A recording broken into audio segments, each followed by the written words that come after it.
So it's quite a stellar panel that we have today, and I feel like I have to explain what I'm doing here. And just real quick, I work with Fluence. We are a company that's a joint venture of AES and Siemens. We're both power sector companies. And we've been doing battery storage projects for over 11 years. And we have over 80 plus projects. And the combined capacity that's deployed, developed, or under late stage development is over 1,000 megawatts. And that's in over 19 countries.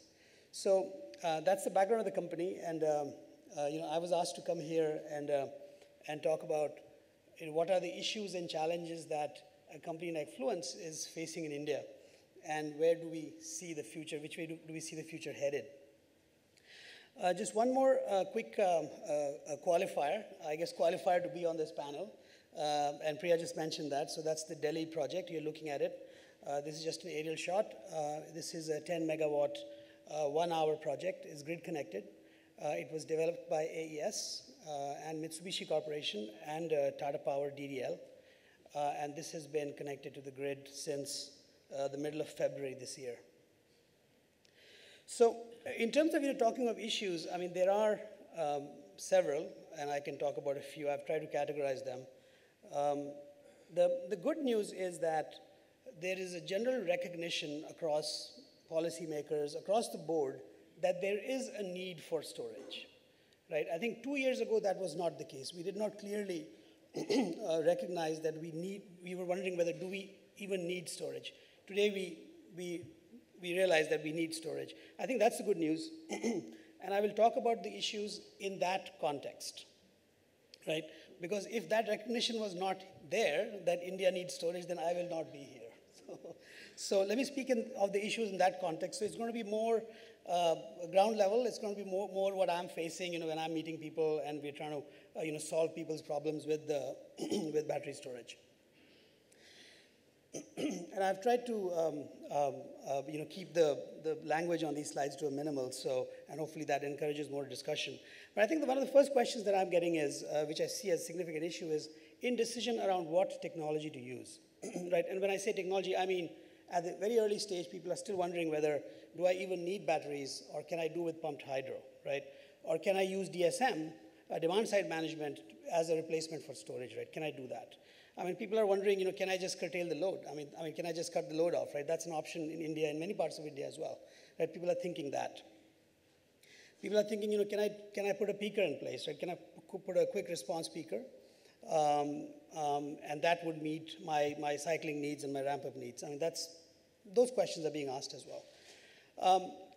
Now, coming down to, let's say the answer to those questions is batteries, then many people are asking, what kind of batteries, right? And there's so much around the chemistries. People are wondering whether should I use lead acid, advanced lead acid, flow batteries, lithium ion.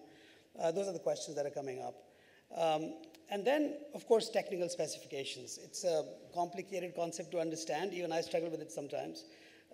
Understanding what are the tech specs of a battery system is proving to be quite a challenge, and developing that capacity is proving to be very challenging. And then the question of longevity, right? How long does this last? And there's no simple answer to that. It depends on how you use the batteries, and that's a difficult concept for people to grasp, right? And then one question that I get a lot in India is, what do you do after these batteries are at the end of life? That's a question that I'm getting pretty much everywhere. I do want to say one thing, that these questions that I'm going to talk about, some of them I call them phantom questions. They're not real questions. They're questions that can be very easily addressed. They're not questions, they're not show-stopping questions. There are important questions as well, and I'll talk about those. I'll qualify the important ones as well as I go along. By the way, the first one is a phantom question, because the technology that you're going to use will depend on what your needs are, right? That's answer number one. What do you need the storage for, right? That's the first question you have to answer. And the second question you have to answer is, what resources does that technology need, right? That's the second one. And the third one, as a project developer, is how long does it take me to deploy that technology? I think Mr. Suni mentioned all of these points earlier. How much time do I have to put storage in place, right? So if you have the answers to those questions, figuring out which storage technology you need becomes a lot simpler. And I'll just give an example. Not to beat on any one technology, but I'll just give an example. Let's look at pumped hydro, for example, right? You look at this picture. I've also put in a little box, what a battery storage plant of a similar size would look like. If you look at pumped hydro, you're going to need land. You're going to need, there's going to be a big environmental impact. You're going to need resources to build it. And you're going to take at least 8 to 10 years to build a pumped hydro plant, right? Now, if you have all of the above, and if you have the time, by all means, you could think about a pumped hydro and compare that against battery storage, right? But the point I'm trying to make is, it's a phantom question. If you know what you need, how much time you have, and what resources do you have, you can make that decision relatively easily. Okay, and as far as the question of chemistry is concerned, I got some news for the room. The battery games are over, and lithium-ion has won. And if you don't believe me, you can ask the automotive companies, because that's where 90% of the demand for batteries is coming from the automotive companies. And the automotive companies are overwhelmingly, well, pretty much all of them are going with lithium-ion technologies for their cars, for what they put under the hood, right? So if you look at things like who's installing capacity, who's putting up plants to churn out more gigawatt hours of batteries, it's all lithium-ion technology plants, right? If you look at energy density, if you look at amount of space, if you look at safety, all of that, right? I think lithium-ion is almost always the answer to all of those questions. And if you look at this picture, this is from about a year back, you can see that across the different battery chemistries, lithium-ion is the overwhelming favorite, right? I'm not saying that there aren't good chemistries out there for batteries. There are. Actually, in fact, by last count, I think there were about 140 battery companies in the world, and they were all financed. They were all getting some kind of financing or the other. The point is that in 10 years later, you will not have 140. You'll probably have about 25 companies.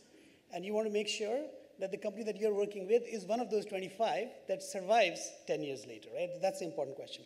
And we believe that at this point, many of those companies are going to be lithium-ion technology companies. And here's a slide which is talking about installed capacity. And again, you can look at, and the unit here is gigawatt hours per year, and this is also about 9 months old. You can see that's how much capacity for lithium-ion is being installed worldwide, right? And that's why the most important consideration, which is which way is the price trending, the price of lithium-ion is trending downwards because that's how much capacity that's coming up all over the world. And many of this is, like I said, 90% of this is actually meant for the automotive sector. Okay, so the second question that comes up is, who should we partner with? I mean, if I identify a need for batteries, who do I partner with? And that people are kind of thinking about that a lot, right? Do I go with a system integrator? So Fluence would be a system integrator. Or do I go with battery companies that are actually packaging their batteries as a power solution? I think that's an important question. And then, of course, people are wondering, do I go with a big name vendor, or and there are a lot of startups in this space as well. Do I go with a startup or a big name vendor? People are wondering, how important is a vendor's experience?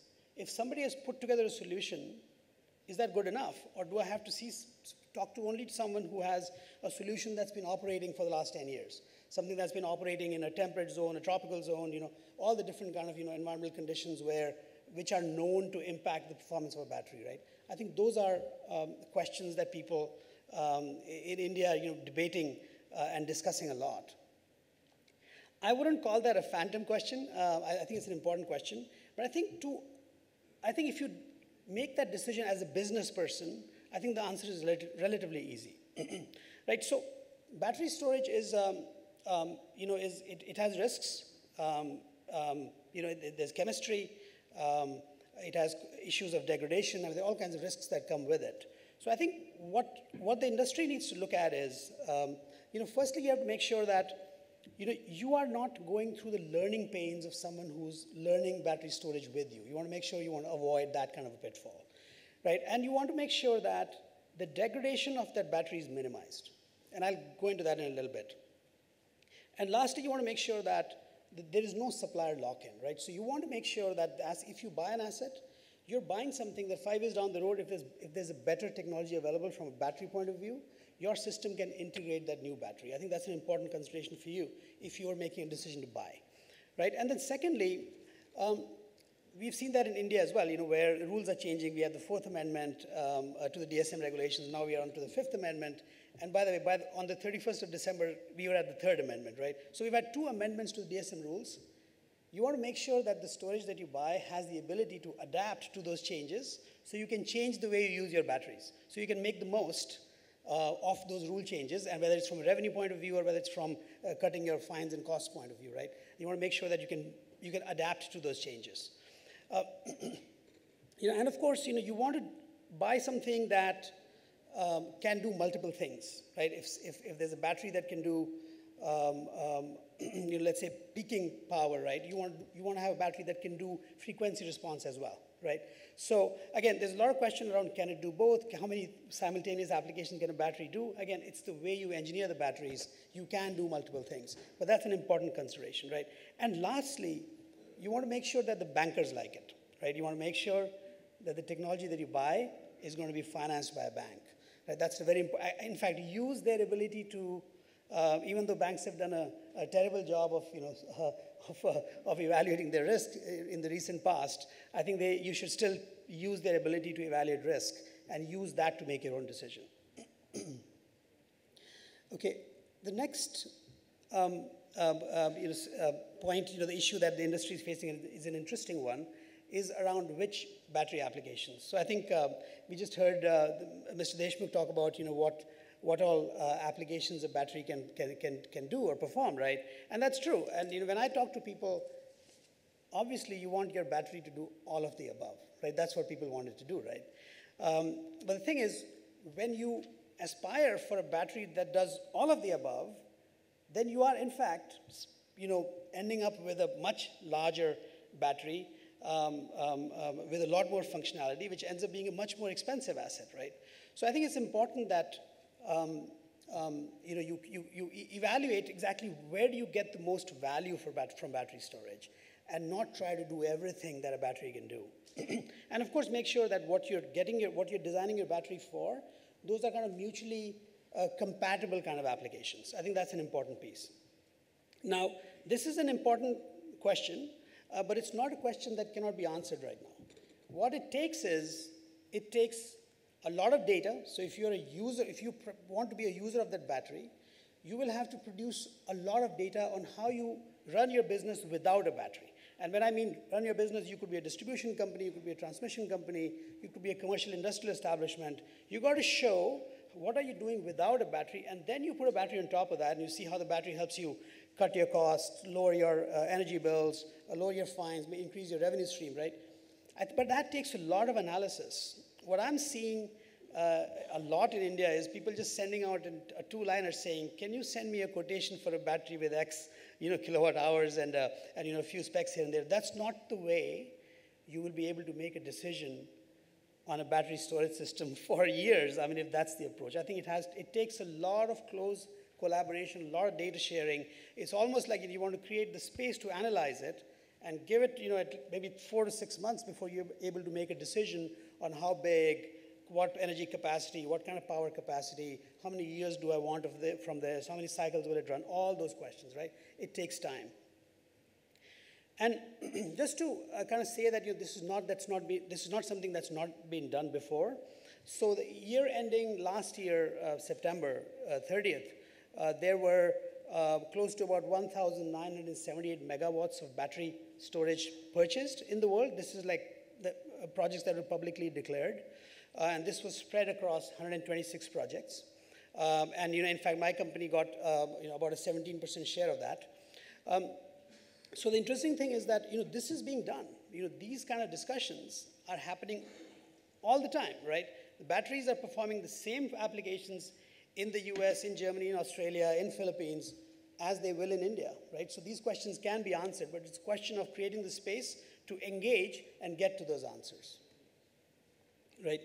And this next slide, this is the most important question. I think this is the one that there are no good answers for. And in fact, this is also a very important one. It's a very critical one, right? So the thing is, battery is something that has a decreasing price curve. And that makes people wonder, why should I buy it now if it's going to, decrease in price like a couple of years down the road, right? I think that makes the decision complicated. And then the other problem is no comparable resource, right? So what you have is a battery that has a limited duration, but it can do so many things, right? You can charge it when the tariffs are lower, you can discharge it when the tariffs are high, you can get it to discharge in milliseconds, you can take it to full power in like a minute, right? You can build it in 6 months, right? All of those things which are very unique to a battery. How do you value that, right? And I think that's an important question. We don't have a good answer for that. Part of it is answered. I think we saw a presentation earlier. So there are price curves. There are analysts who follow the sector. They talk about where the price is going. There are quite a few of them. You can answer the price question and which way the curve is going. And the thing is, because battery, if you want to, let's say you want to buy 100 megawatts of battery, the good thing about battery is you don't have to buy all of it now, right? You can build 40 now and build 60 later when you like the price a little bit more, depending on what your need is, right? And then I think what's needed is, I think we saw a great study which is done, at the national level, if you will. I think what we need is, we need studies that are done project specific. I think what we need is at the distribution level, at the transmission level, at a commercial industrial level, at the generator level, we want to identify individual projects. And then we want to study that values what the battery is doing in each of those instances, right? And you want to value it in a way where a businessman or a businesswoman would in fact write a check for it, right? That's the extent to which you want to value it, right? And then secondly, you want to value it in a way that a bank will step forward and understand all the risks, understand all the value streams and say, look, I can finance this project. I think so that those kind of studies need to be taken to that next level. So I'm running out of time here. I'll just quickly go over what we expect from a government policy push point of view. I think we need to set up an economy-wide goal for batteries, quite like we have done and very successfully done with renewable energy. We could set similar goals for entities that are owned by the central government. I think there's a need to reduce GST on battery system, quite like what we've done for electric vehicles, which is down to 5%. And we want to create a tax incentive for RE projects, quite like what's been done in the US. Okay, let me go into what's happening in the rest of the world. This is the last part of the presentation. So I think, which way is the future headed, right? I think India will go pretty much like how the rest of the world is going. We take our time to make our decisions, but we always make the right decisions. Well, sometimes we go wrong, but mostly we make the right decisions. I think we'll make the right decisions on battery storage as well. So what's happening in the world? This is just news from yesterday. In fact, as of yesterday, there are 8 signed projects. Some of them have broken ground, some haven't. There are 8 signed projects that are over 100 megawatts, right? All of them are peakers. They're either replacing an old gas peaker or they're new capacity peaker being added to service an area. I want to give the example of the Philippines. 2 years ago, the Philippines had 0 megawatts of battery storage. 2 years ago, there was a 10 megawatt 1 hour project put over there. Today, Philippines is procuring over 500 megawatts of 10 megawatt, 20 megawatt, and 50 megawatt 1 hour battery storage projects. These are all merchant plants. Investors are coming in, putting in these plants. There's a 5-year offtake agreement with the grid operator. It's a fixed capacity payment. In fact, the capacity payment is based on twice the capacities. For a 10 megawatt project, they're getting a capacity agreement for 20 megawatts because of the battery's ability to take power off the grid. Right? We've got the Delhi project. This project is generating data. It's being used for many different applications, energy arbitrage being one, deviation settlement mechanism being the other, and of course there's capex deferral. So it's providing all of those services, and that data is being generated and the data is being evaluated. So I think there's more knowledge being created for the regulators. And lastly, we had seen this recent a petition from AP Transco, which is the transmission company in Andhra Pradesh, to the AP regulator to put 500, it was 500 megawatt hours of capacity.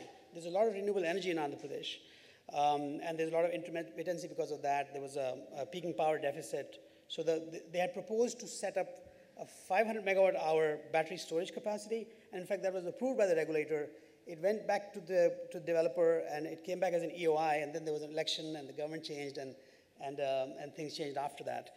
So I guess this gives you a view of which way the future is going to be for battery storage in India. Thank you.